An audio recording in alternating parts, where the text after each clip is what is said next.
안녕하세요. 금요사건 파일 디바제식합니다. 2003년 1월 18일 인천 남동경찰서에 한 젊은 여성이 제보를 걸어왔습니다. 거기 경찰서죠? 그니까 제가요. 이렇게 뭔가 망설이는 듯 한참이나 뜸을 들여요. 그러다가 그니까 제가 사람을 토막내는 걸 봤어요. 이걸 들은 경찰은 순식간에 이거 장난 전화 아니야? 싶었을 정도입니다. 너무 밑도 끝도 없으니까요. 그래서 좀 더 구체적으로 진술을 하도록 어디서 그런 일이 벌어진 거냐, 언제 그랬냐 여러 질문을 유도했죠. 그러자 여성의 목소리가 더 심하게 떨려왔습니다. 사실 제가 며칠 전에 납치를 당했는데요. 절 납치한 남자 2명이 다른 시신을 토막냈어요. 네, 저도 거기에 같이 있었고요. 그러니까 지금 이 여성이요, 납치범들의 범죄 현장을 목격했는데 거기서 또 본인은 무사히 빠져나왔다는 이야기죠.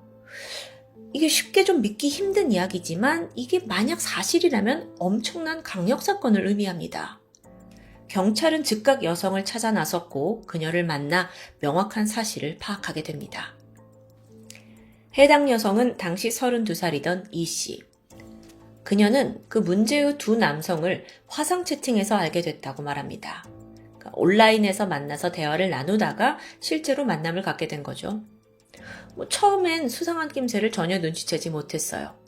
근데 헤어지기 직전에 이들이 갑자기 자기들이 사는 인천 집에 가자라고 제안을 하는 거예요.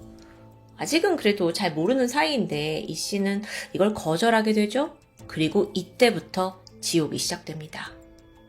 두 남성이 그냥 짐승으로 돌변했어요. 이 씨를 폭행했고 강제로 차에 태워서 납치합니다. 그리고 인천에 있는 그 집에 도착하자마자 번갈아 성폭행을 저질렀습니다. 그 뒤 이 씨는 온몸이 꽁꽁 결박된 채 감금당했습니다. 그렇게 꼬박 이틀이 흘렀을 무렵 남자들이 갑자기 냉장고에서 뭔가를 꺼내와요. 그리고 이 씨 앞에 내려놨죠? 그건 분명 사람의 시신이었어요. 이 두 남성이 이 씨가 보는 눈앞에서 칼질을 하면서 시신을 토막내기 시작한 거예요. 게다가 더 충격적인 건 그 과정에 이 씨 또한 강제로 동참시켰다는 겁니다. 사실 이 씨로서는 이 사람들 말에 따르지 않으면 나 또한 이 눈앞에 있는 토막 시신처럼 죽게 될지도 모른다라는 격한 두려움에 휩싸였겠죠. 그래서 이 씨도 제정신이 아닌 상황에서 사체 훼손에 동참하게 되는데요. 그러자 범인들은 깔깔거리며 좋아했습니다. 야, 이제 너도 우리랑 같이 공범이야. 비록 타이였긴 했지만 어쨌든 이 씨 또한 범행에 동참한 건 맞아요. 너무도 끔찍한 경험이었죠. 근데 그래서 범인들이 안심한 걸까요? 이후 그들은 이 씨를 순순히 풀어주게 됩니다. 물론 그녀를 협박해서 지인을 협박해서 몸값을 뜯어낸 후긴 했어요. 그렇게 이 씨가 우여곡절 끝에 자유를 얻었지만 그녀는 며칠간 고민했고 용기를 내서 경찰에 신고를 하게 된 정황입니다. 자, 지금까지 그녀의 진술은 상당히 구체적이고 또 일관적입니다. 신빙성이 높다고 판단을 했고 경찰이 즉각 수사에 착수했죠. 하지만 시작부터 난관입니다. 이 씨가 자기가 감금됐던, 그러니까 그 남자들의 자취방 그 위치를 전혀 기억하지 못하고 있었어요. 사실 무자비한 폭행을 당했고 얼떨결에 끌려간 장소라서 구체적으로 기억하긴 좀 힘들 것 같아요. 그녀가 기억하는 건 그 범인들이 살던 집 대문이 파란색이다 라는 점이었어요. 그거 외엔 아무것도 떠올리지 못했고요. 아니 그렇다고 인천 바닥에서 파란색 대문집을 지금 일일이 수색하고 다닐 수도 없는 노릇이잖아요. 그런데 불행 중 다행으로 범인을 특정할 수 있는 실마리가 포착됩니다. 사실 이 피해자 이 씨에게는 정 씨라는 동거남이 있거든요. 근데 범인들이 이 씨 납치했을 때 이 지인, 그러니까 정 씨에게 몸값을 가져오라고 전화를 한 기록이 있어요. 그렇다면 정 씨의 휴대폰에 범인 중 누군가의 번호가 분명 남겨져 있을 거예요. 경찰은 통화 기록을 일일이 추적했고요. 의심되는 번호에 대한 신원을 찾아냈습니다. 그 결과 28살 민 씨라는 남성의 번호라는 게 확인됩니다. 용의자 민 씨, 그를 검거하기 위해서 어떻게 해야 할까 방법을 막 논의하다가 별 수 없이 이 제보자 이 씨의 협조가 필수적이었습니다. 이게 이 씨 입장에서는 너무 두렵고 또 위험한 일이죠. 그래서 망설이고 있는데 경찰이 뭐라고 했냐면 우리가 범인 꼭 잡겠다. 그러려면 한 번만 더 우리 도와주고 믿어줘라. 반드시 검거하겠다. 그녀는 이 말을 믿고 작전에 동참합니다. 경찰의 지시대로 그녀는 민 씨에게 연락을 시도했어요. 그리고 1월 19일 저녁 6시 인천 남동구 간석동에 있는 시청 후문에서 만나기로 약속을 잡습니다. 그날 현장에 나타난 민 씨는 별다른 의심을 하는 그런 태도는 아니었습니다. 사실 이 사람은 설마 같이 사체를 훼손한 이 씨가 경찰에 가서 모든 걸 불었을 거라고 아예 생각하지 못한 것 같아요. 일대에는 수사팀이 잠복해 있었고 잠시 후 민 씨는 신속히 검거됩니다. 자, 이제 또 다른 공범을 찾아야겠죠? 길고 긴 추적 끝에 다음 날인 20일 낮 2시 공범이었던 25살 강 씨를 군자 톨게이트에서 검거하는 데 성공합니다. 그는 당시 부산에 있는 여자친구를 만나고 돌아오던 길이더라고요. 검거 당시 그는 심하게 저항을 했고 그 과정에서 경찰은 공포탄 한 발과 실탄 한 발을 발사하기도 했다고 전해집니다. 꽤 많이 저항을 한 것 같죠. 그렇게 검거된 이인조, 아니 근데 수사가 또 난관에 부딪혀요. 이 두 사람이 아주 펄쩍 뛰면서 범행을 부인하는 겁니다. 경찰로선 당황했죠. 그리고 사실관계를 확인해야 되는데 결국 또 어쩔 수 없이 이 피해자 이 씨를 범인들과 직접 대질시키는 무리수까지 감행했습니다. 자, 그런데 이 이인조가 어떻게 반응했는지 아세요? 저 여자 누구예요? 우린 처음 보는 사람이에요. 미친 여자 아니야? 막 이렇게 발뺌하는 거예요. 근데 언제까지 이럴 수 있을까요? 그렇게 범죄를 강하게 부인하는 와중에 경찰들은 이들의 아지트였던 인천 가좌동의 하숙집 자취방을 샅샅이 수색하기 시작했습니다. 여기는 범인 중에 강 씨가 직접 계약을 한 곳이에요. 막 수색을 해보니까 하나씩 이 사건의 잔혹성을 짐작케 하는 범행 도구들이 줄줄이 발견됐죠. 우선 집 안에서 피해자를 공격할 때 사용된 것으로 추정되는 망치, 쇠톱, 회칼이 쏟아져 나왔습니다. 또 피해자들 결박할 때 사용했던 테이프, 케이블 타이도 나오고요. 그리고 가장 결정적이게도 여러 개의 파란색 대형 플라스틱 통이 발견됐거든요. 안을 열어보니까 비닐에 쌓인 토막난 남성의 시신이 들어있는 거예요. 아니 이렇게 집 안에 시신이 있는데 뭘 잡히고 나서 발뺌을 해요. 어쨌든 이 시신이 굉장히 정교하게 훼손되어 있었어요. 그리고 3개의 비닐봉투에 나눠져서 담겨 있었죠. 근데 또 보니까 절단된 손이 지문까지 전부 도려내져 있더라고요. 그러니까 죽은 이의 신원을 감추려고 아주 철저히 행동한 거죠. 그리고 이 모든 건 앞서 이 씨가 증언했던 그대로였습니다. 게다가 더 경악할 만한 게 증거로 나왔는데 그건 바로 디지털 카메라였습니다. 이 카메라 안에 이들이 함께 시신을 토막냈던 과정을 찍어둔 사진들이 담겨져 있더라고요. 근데 이 사진을 하나하나 보던 경찰들이 정말 입을 다물지 못해요.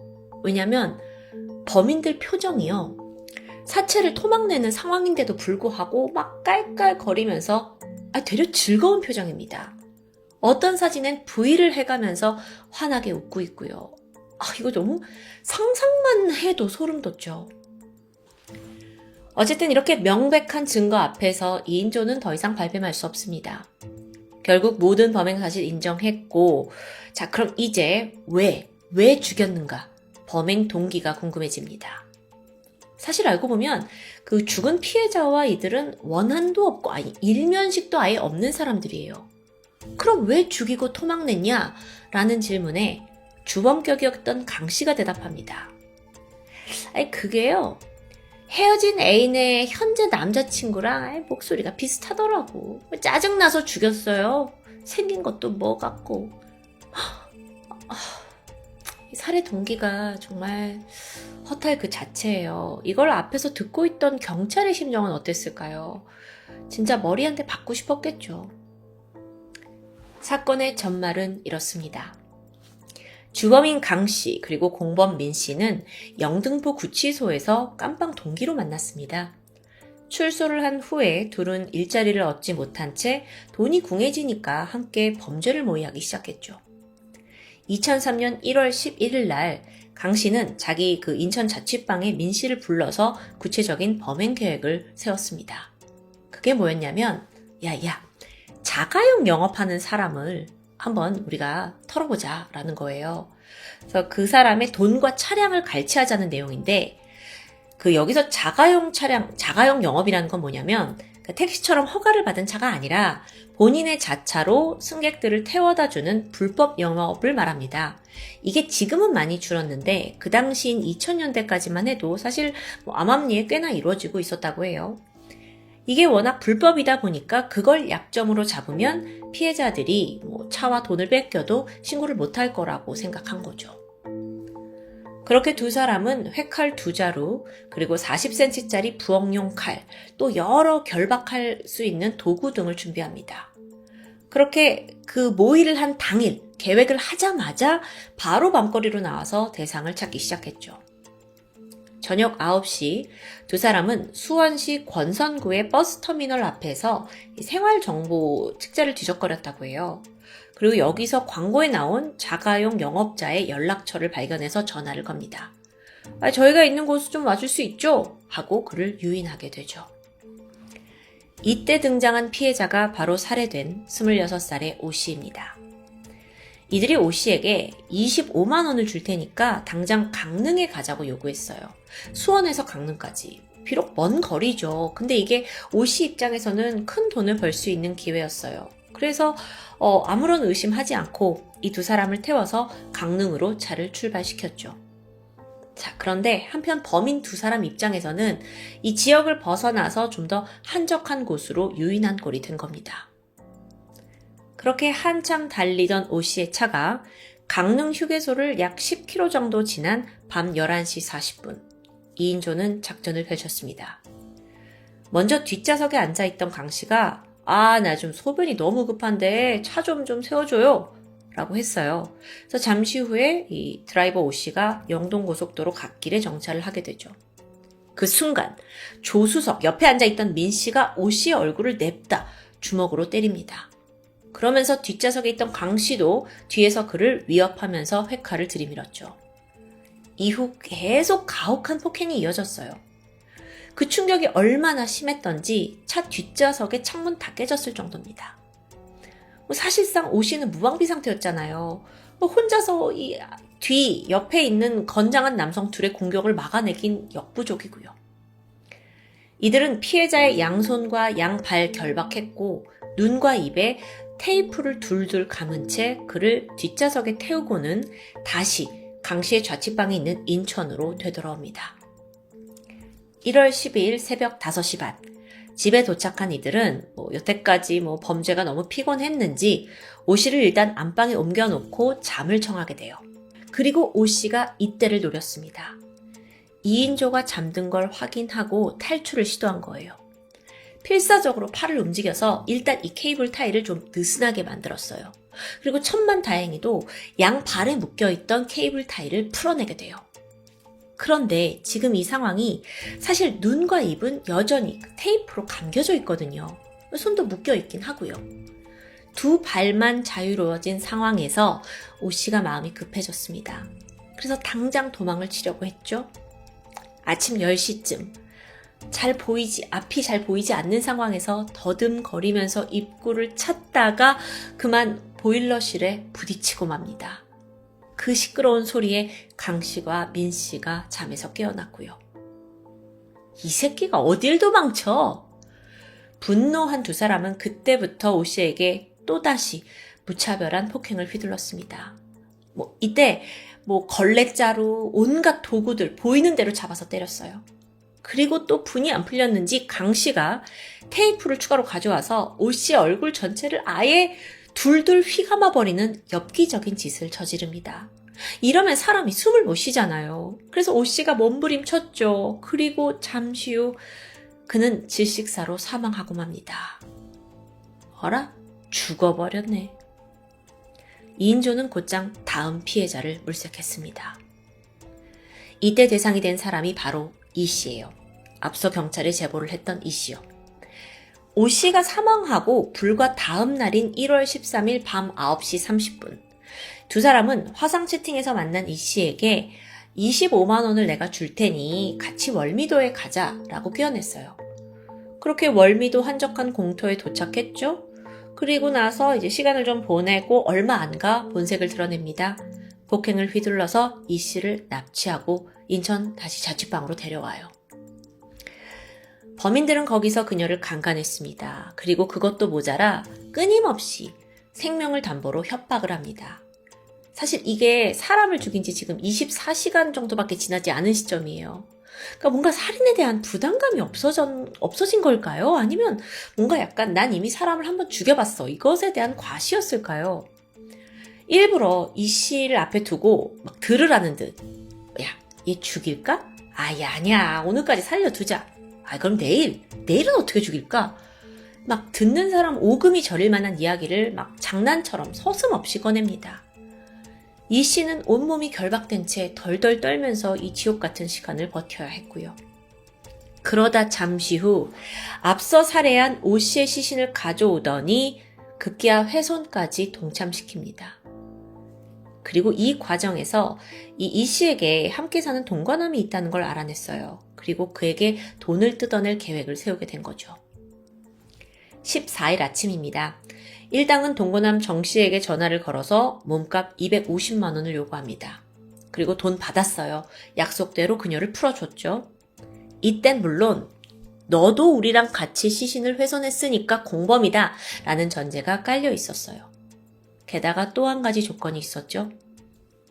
이 범인 두 사람 중에 민 씨가 원할 땐 언제든지 달려와서 성관계를 하라는 거예요.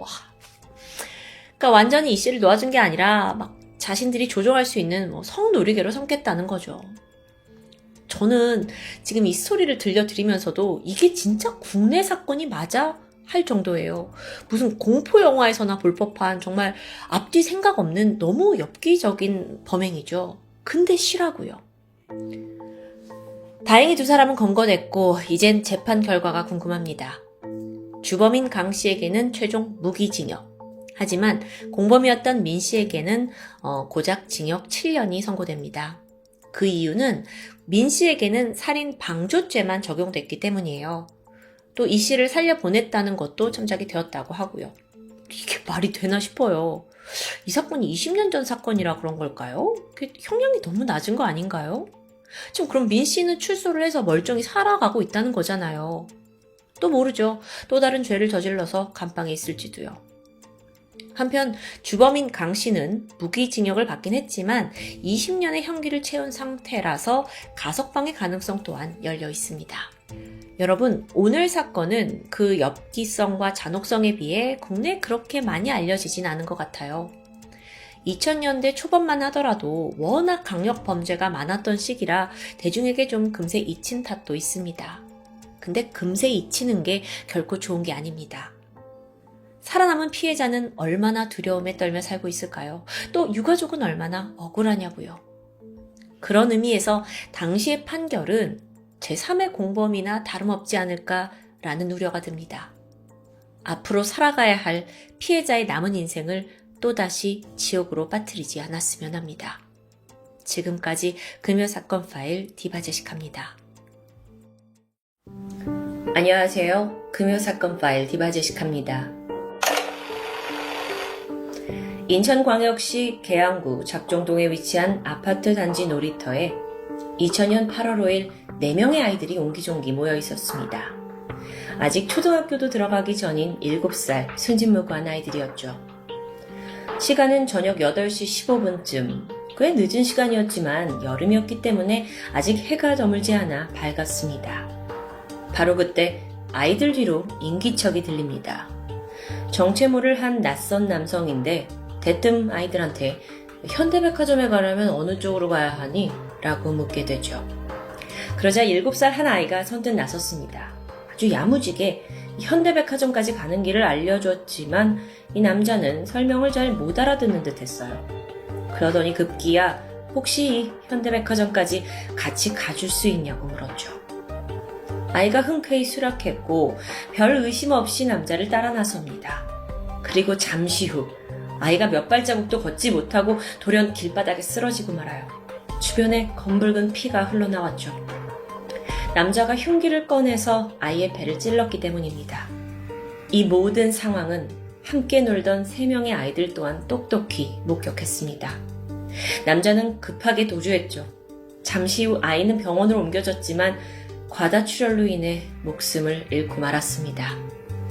숨진 피해자는 7살 안양입니다. 아무런 죄 없는 어린아이를 길거리에서 그냥 무자비하게 살해한 괴한. 도대체 무슨 이유로요? 왜요? 대낮은 아니었지만 그 못지않게 밝은 시간대였습니다. 그것도 아파트 단지 내에서 살인을 저지른 거예요. 혹시 아이 혹은 아이의 부모에게 어떤 원한을 가지고 있었던 걸까요? 아니면 금품을 노린 납치를 하려다가 갑자기 포기한 걸까요? 그렇다 해도 이건 너무 일반적인 범위가 아니었죠. 안타깝게도 사건 현장 주변에 CCTV가 단 한 대도 설치되어 있지 않았습니다. 범행 모습은 물론이고 얼굴이나 신체적 특징을 잡아낼 수 없는 상황이에요. 엎친 데 덮친 격으로 현장에는 흉기나 지문 같은 증거 역시 남아있지 않았습니다. 그렇다면 남은 건 이 3명의 미취학 아동 목격자들 그리고 사망한 안양의 시신만이 남아있습니다. 인천 계양경찰서는 경찰서장의 지휘 아래 즉각 수사본부를 꾸렸습니다. 증거가 충분치 않은 상황에서 의지할 수 있는 건 진술뿐이었죠. 목격자 진술이요. 경찰은 3 아이들의 진술을 들었고 그걸 토대로 몽타주를 만들었는데요. 바로 이 모습입니다. 젊은 남성이죠. 그런데 목격자 진술 과정에서 특이한 점이 드러납니다. 이 범인의 모습과 행동이 보통 사람과는 좀 달랐던 겁니다. 7살 아이들의 눈에도 남자가 어딘가 좀 어눌하고 산만했다고 해요. 그래서 경찰이 이 범인이 혹시 자폐성 장애인 혹은 지적 장애인이 아닐까라는 가능성을 제기합니다. 나이는 20대, 키는 165에서 168cm, 상당히 마른 체격이었고 하얀 얼굴에 일자형 눈썹, 그리고 범행 당시에는 흰색 긴팔 티셔츠에 검은색 하의를 착용하고 있었습니다. 이 신상 정보와 정황을 담은 전단지는 인천의 계양구뿐만 아니라 인근 지역까지 넓게 배포됩니다. 범인 검거가 어렵지 않을 거라고 생각했어요. 하지만 용의자가 수면에 떠오르지 않는데요.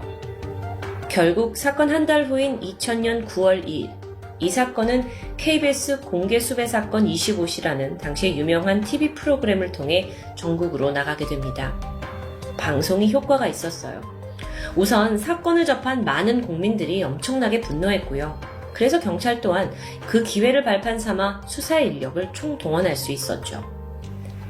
당일 현장 주변에 있던 시민을 비롯해서 인근 지역에 있는 마약사범 그리고 정신이상 환자까지 총 1200명에 대한 탐문 수사가 진행됩니다. 꽤 강도 높은 수사였죠. 하지만 결과는 별로였습니다. 한 남성이 유력한 용의자로 지목됐지만 결국엔 증거불충분으로 풀려나게 되는데요. 이 사건이 실마리를 잡지 못한 채 점점 미궁으로 빠지게 되죠. 사실 경찰이요, 한시라도 빨리 이 사건을 해결하고자 하는 데는 이유가 있습니다. 안양이, 그러니까 7살 안양이 살해당하기 불과 3개월 전에 같은 동네에서 유사한 사건이 한 건 더 있었기 때문입니다. 3개월 전인 2000년 5월 31일, 작전동에 있는 한 아파트 화단에서 6살 박양이 꽃에 물을 주려고 엄마와 나오게 됩니다. 엄마하고 이제 화단을 구경하면서 소소한 시간을 보내던 중이었죠. 근데 박양의 엄마가 급히 화장실에 다녀오겠다면서 잠시 자리를 비우게 됩니다. 이 2사람의 집은 화단 바로 앞에 있는 아파트 5층이었기 때문에 엄마로선 금방 다녀올 수 있는 위치였죠. 그런데 엄마가 자리를 비운 바로 그 10분 사이에 끔찍한 사건이 벌어집니다. 혼자 놀고 있는 박양에게 누군가 다가오더니 아예 옆구리를 칼로 찌른 겁니다.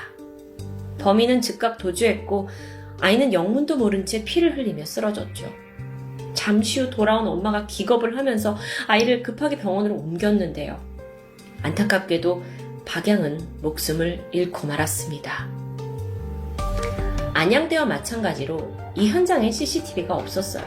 단 한 명의 목격자도 없었죠. 더 절망적인 건요. 사건 직후에 비가 내렸습니다. 그래서 그나마 현장에 남아있던 발자국 같은 증거들이 다 씻겨 내려가고 말았는데요.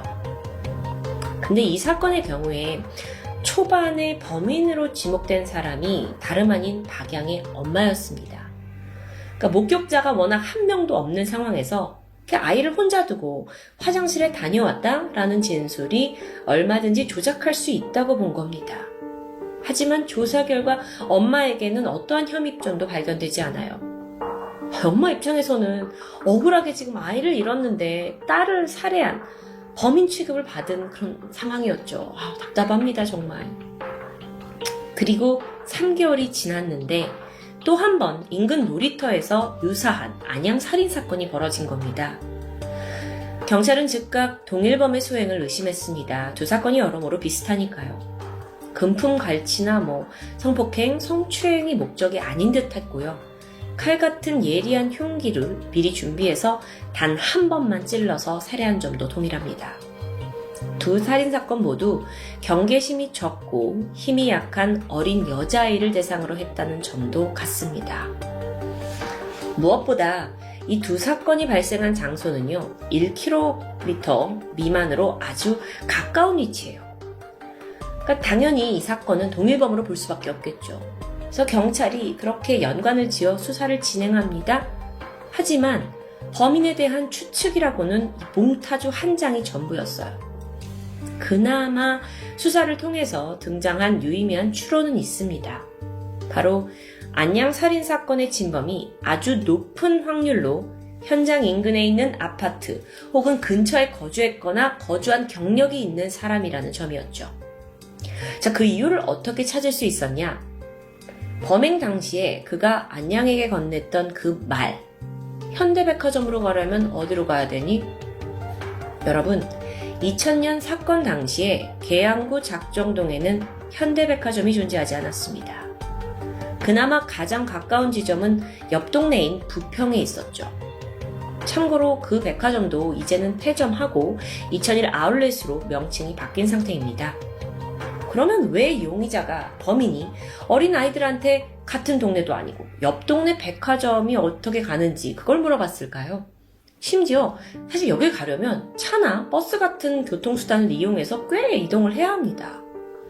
아니, 그렇게 생각해보니까 그러면 7살이던 안양은 현대백화점까지 가는 길을 정확히 알고 있고 직접 안내까지 해주려고 했다는 건데 이게 가능한 걸까? 아니었죠. 여긴 이유가 있습니다. 범인이 언급했던 그 현대백화점, 이건 부평에 있는 그 지점을 얘기하는 게 아니었습니다. 여기서 현대백화점은 바로 아파트 주변에 위치한 상가를 통칭하는 단어였습니다. 자, 이 말인 즉슨 범인은 지역 주민이 아니고서야 절대 쓸 수 없는 단어를 썼다는 겁니다. 인근에 살거나 살았던 경험이 있다는 거겠죠. 경찰은 여기에서 추진력을 얻었고 목격자 제보와 검문에 주력합니다. 그리고 실제로 관할경찰서에 범인과 관련된 제보가 들어왔어요. 제보자는 사건 현장 근처에서 오락실을 운영하고 있던 사장입니다. 그는 수배 전단의 그 몽타주와 아주 비슷하게 생긴 남성을 알고 있다라고 말합니다. 오락실 단골 손님이었는데요. 그는 어딘지 모르게 정신적으로 좀 불안해 보였다고 말하죠. 네, 사건 발생 직후부터 그는 단골 손님이었는데 갑자기 자취를 감췄습니다. 이건 우연의 일치였을까요? 뿐만 아니라 인근 식당에 들어온 또 다른 제보도 있습니다. 어느 날 식당에 TV를 틀어놨는데 계양구 놀이터 사건의 진범을 수배하고 있다라는 방송이 나오게 되죠. 몽타주가 나오게 되는데 이때 식당 직원이 불현듯 단골 손님과 그 범인의 몽타주가 굉장히 비슷한 걸 느껴요. 그래서 약간 농담 반으로 좀 비슷한 느낌이네요 라고 말을 던지게 되죠. 그러자 손님이 갑자기 크게 화를 냈고요. 밥을 먹다 말고 바로 식당을 떠나게 됐죠. 그리고 나서는 발길을 완전히 끊었습니다. 물론 무고한 사람이 이런 얘기를 들었다면 정말 불쾌한 이야기겠죠. 하지만 실제로 그 단골 손님의 외모는 몽타주와 꽤 흡사했다고 합니다. 앞서서 범인이 지역 사람일 거다라는 걸 고려하게 된다면 문제의 단골 손님이 용의자일 가능성이 높아 보이는데요. 경찰은 이 제보가 들어온 지역 일대를 밤낮을 가리지 않고 다 철저히 검문 검색했습니다. 진짜 이게 맘 같아서는 몽타주도 있고 또 뭐 이 지역에 사는 사람들을 다 한 명도 빠짐없이 대조를 해보면 금방 범인이 잡힐 것 같았는데 범인이 이후에 도주를 한 건지 아니면 간발의 차로 놓친 건지 결국에는 어떠한 용의자도 나오지 않았습니다. 사건이 발생한 지 15년이 지난 2015년 당시에 태완이법이 통과됐습니다. 이 법이 2000년 8월 1일 그 이후의 살인에 대한 공소시효를 폐지한 건데요. 안양 사건의 경우에는 공소시효 만료를 불과 4일 앞두고 있어서 가까스로 재수사를 할 수 있었어요. 하지만 앞서 발생한 그 화단에서 흉기에 찔린 박양 사건의 경우에는 이미 그보다 3개월 전인 5월 30일부로 공소시효가 만료가 되면서 사실상 이제 범인을 잡아도 책임을 물을 수 없는 아주 안타까운 상황입니다. 이 사건에서 가장 크게 남는 의문점은 도대체 범인의 동기가 뭐냐는 겁니다. 왜 그는 생면부지인 아이들을 잔인하게 그렇게 살해한 걸까요? 상식적으로 생각을 했을 때 아이들한테 직접적인 원한을 가졌다고 보긴 힘듭니다. 원한이라면 아이들의 부모와 관련이 있었을 텐데 조사했습니다.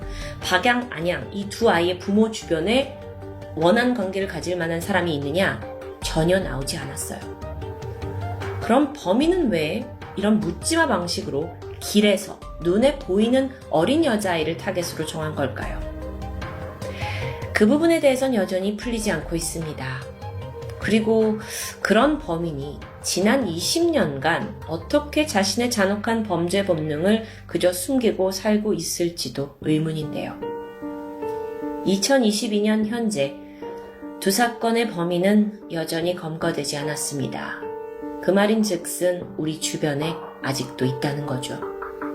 잡히더라도 안양 살해 사건 한 건에만 죄를 물을 수 있을 것 같은데 그나마 기쁜 소식은 최근에 인천지방경찰청이 이 사건의 재수사를 돌입했다는 부분입니다. 여러분, 이 잔혹한 범인, 정말 길에서 본 두 명의 여자아이를 살해한 이 범인은 우리와 아주 가까운 곳에서 멀쩡하게 생활하고 있을지도 모릅니다. 이 몽타주를 잘 기억해 주세요. 이 사건을 기억하면서 어린 나이에 억울하게 목숨을 잃은 두 아이 그리고 그 유가족의 고통을 조금이라도 덜 수 있게 되길 바랍니다. 그리고 하루빨리 범인이 검거돼야겠죠. 진행하면서도 너무 가슴이 아팠던 사건입니다. 지금까지 금요사건 파일 디바제시카였습니다.